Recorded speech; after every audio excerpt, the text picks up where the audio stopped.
Hi everyone, this is from SEBI IAS Academy. இன்னைக்கு நம்ம பாலிட்டியில் ஒரு டாபிக் பார்க்கணும். That is the Mandal case. Mandal case or Indira Shane case.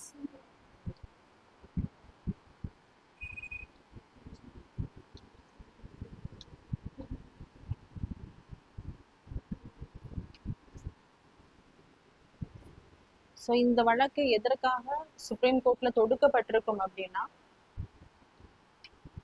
Mandal commission பேசிஸ்ல வந்து ஓபிசிக்கு 27% reservation ஜாப்ஸ்லையும் எம்ப்ளாய்மெண்ட்லையும் எஜுகேஷன்லையும் கொடுத்துருப்பாங்க. அதற்கு எதிராக தொடுக்கப்பட்டது தான் இந்த மண்டல் கேஸ். ஸோ இதனுடைய பேக்ரவுண்ட் என்ன அப்படின்றத பார்க்கலாம்.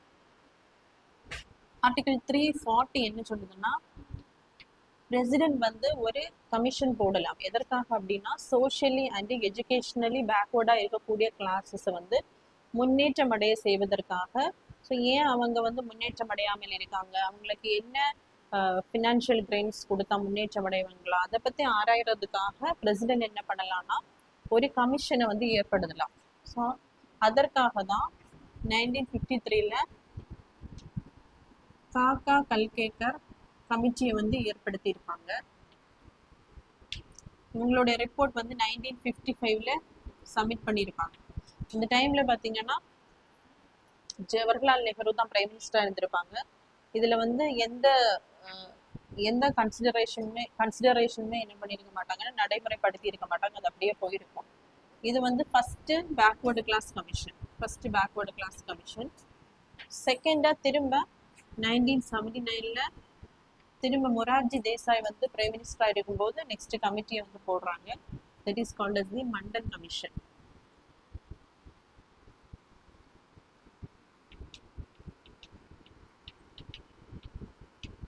திரும்பவும் 1980 வந்து ஆட்சி மாற்றம் ஏற்பட்டு இந்திரா காந்தி வந்திருப்பாங்க. ஸோ இவரும் அவருடைய ரிப்போர்ட்டை 1980 சப்மிட் பண்ணியிருப்பாங்க. ஆனால் நடைமுறைப்படுத்தி இருக்க மாட்டாங்க. நெக்ஸ்ட் பார்த்தீங்கன்னா 1990 வந்து விபி சிங், ஸோ விஸ்வநாத பிரதாப் சிங் அப்படின்றவர் வராரு பிரைம் மினிஸ்டர். ஸோ இவர் தான் என்ன பண்ணியிருப்பாருன்னா, இந்த மண்டல் கமிஷனோட ரிப்போர்ட்டை வந்து நடைமுறைப்படுத்தியிருப்பார். அதாவது அதர் பேக்வேர்டு கிளாஸஸுக்கு வந்து 27% ரிசர்வேஷன் வந்து ஜாப்ஸ்லேயும் எம்ப்ளாய்மெண்ட்லேயும் கொடுத்துருப்பாங்க. அதுக்கு முன்னாடி பார்த்தீங்கன்னா எஸ்சிக்கு 15%, எஸ்டிக்கு 7.5% வந்து கொடுத்துட்டு இருப்பாங்க. ஸோ எதன் அடிப்படையில் இவர் 27% கொடுத்துருப்பார் அப்படின்னா, என்ன சொல்லியிருப்பாருன்னா, அவருடைய ரெக்கமெண்டேஷன்ஸில் டோட்டலாக 3573 கேஸ்ட் வந்து சோஷியலி அண்ட் எஜுகேஷனலி பேக்வேர்டாக இருக்காங்க. ஸோ இதில் பார்த்தீங்கன்னா நம்ம எஸ்சி எஸ்டி கேஸ்ட் பீப்புள்ஸை வந்து எக்ஸ்க்ளூட் பண்ணோம்னா, பாக்கி இருக்கக்கூடிய பாப்புலேஷனில் வந்து 52% வந்து இவங்க வந்து இருக்காங்க. ஸோ இவங்களுக்கு 27% வந்து ரிசர்வேஷன் கொடுக்கணும் அப்படின்னு சொல்லியிருப்பாங்க. ஏன் அப்படி சொல்கிறாங்கன்னா, ஆல்ரெடி எஸ்சிக்கு வந்து 15%, எஸ்டிக்கு 7.5%. ஸோ சுப்ரீம் கோர்ட் வந்து 1963 என்ன சொல்லியிருப்பாங்க அப்படின்னா, நீங்கள் ரிசர்வேஷன் கொடுக்கும்போது 50% வந்து ரிசர்வ்டு கோட்டாவாக இருக்கணும், அதை தாண்டக்கூடாது அப்படின்னு சொல்லியிருப்பாங்க. அதற்காக தான் 27% ஓபிசி கொடுத்துருப்பாங்க. இப்போ ஓபிசிக்கு 27 போடும்போது 49.5% வந்துடும். அதாவது சுப்ரீம் கோர்ட் மென்ஷன் பண்ண அந்த 50% தாண்டாது. அதற்காக தான் 27% வந்து சொல்லியிருப்பாங்க. ஸோ இதுக்கு எதிராக தொடுக்கப்பட்ட வழக்கு தான் இந்த மண்டல் கேஸ், அல்லாது இந்திரா ஷானே கேஸ் அப்படின்னு சொல்லுவாங்க 1992. ஸோ இதற்கு வந்து சுப்ரீம் கோர்ட்டு என்ன ஜட்ஜ்மெண்ட் கொடுத்துருப்பாங்க அப்படின்னா, இந்த ஓபிசிக்கு கொடுத்த 27% வந்து அப்ஹெல்டு பண்ணியிருப்பார். கொடுத்தது சரிதான், ஆனால் இதில் என்ன பண்ணோம்னா க்ரீமி லேயர் ஃபார்ம் பண்ணணும். ஸோ க்ரீமி லேயர் அப்படின்னா, இந்த கேஸ்லையும் என்ன பண்ணுவாங்க, நல்ல க்ரோத் ஆனவங்க இருப்பாங்க. ஸோ அவங்களையும் புவரர் செக்ஷனை என்ன பண்ணோம்னா செப்பரேட் பண்ணணும். நிறைய க்ரைட்டீரியா அதற்காக சொல்லியிருப்பாங்க. ஸோ இந்த க்ரீமி லேயருக்கு மேலே வரக்கூடிய மக்களுக்கு என்ன பண்ணக்கூடாதுன்னா, ஓபிசியில் வந்து ரிசர்வேஷன் கொடுக்கக்கூடாது. அவங்க சொல்லக்கூடிய அந்த கிரைட்டீரியால வந்து ரொம்ப புவரா கீழே இருக்கக்கூடிய மக்களுக்கு மட்டும்தான் என்ன பண்ணணும்னா ரிசர்வேஷன் கொடுக்கணும்னு சொல்லியிருக்காங்க. ஸோ இந்த கிரீமி லேயரை டிஃபைன் பண்றதுக்காக போடப்பட்ட கமிட்டி தான் Ramnandan committee. So Ramnandan committee 1993ல போட்டிருப்பாங்க. ஸோ இவருடைய ரெக்கமெண்டேஷன் வந்து அக்செப்ட் பண்ணியிருப்பாங்க. செகண்ட் என்ன சொல்லியிருப்பாங்க அப்படின்னா ரிசர்வேஷன்ல ப்ரொமோஷன் வந்து கொடுக்கக்கூடாது.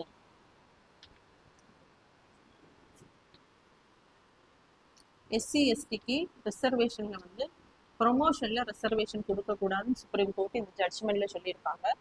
நெக்ஸ்ட்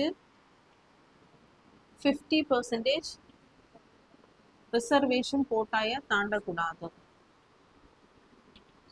ஆல்ரெடி 1963ல சொல்லியிருப்பாங்க. இதுல வந்து திரும்ப கன்ஃபார்ம் பண்ணியிருப்பாங்க 50% வந்து ரிசர்வேஷன் கோட்டா தாண்டக்கூடாது. Next backlog vacancies. Backlog vacancies are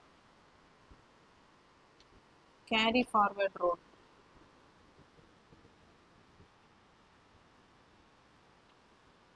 Carry forward role. அதாவது இப்போ ஒரு இயர்ல வந்து 50 வேகன்சிஸ் எஸ்சிக்கு இருக்கு அப்படின்னா அதுல சில நேரம் வேகன்சி ஃபுல்லா ஃபில் ஆயிருக்காது. அந்த டைம்ல பேலன்ஸ் வந்து போஸ்டிங் இருக்கும்.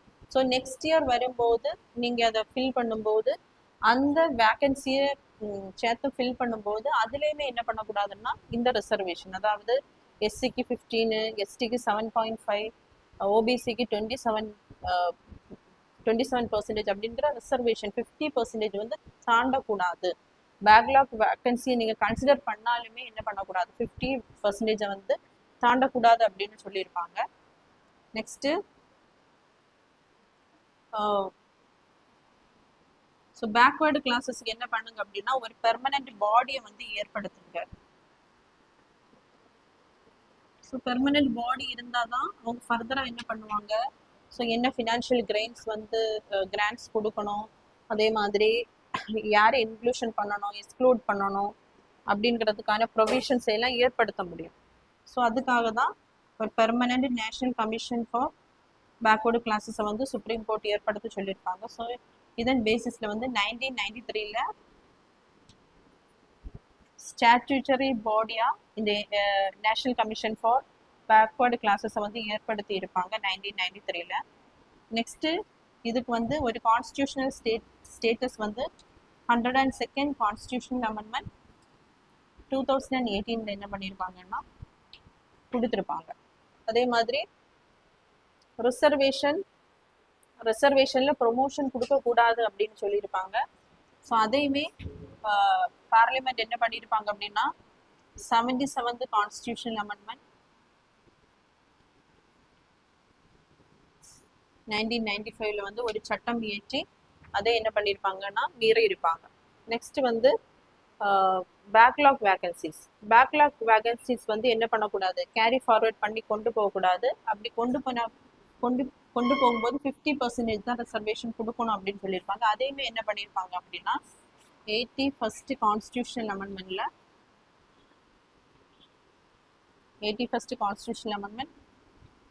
2000ல சுப்ரீம் கோர்ட்டோட ஜட்ஜை வந்து பாராளுமன்றம் மீறியிருப்பாங்க. தேங்க்யூ.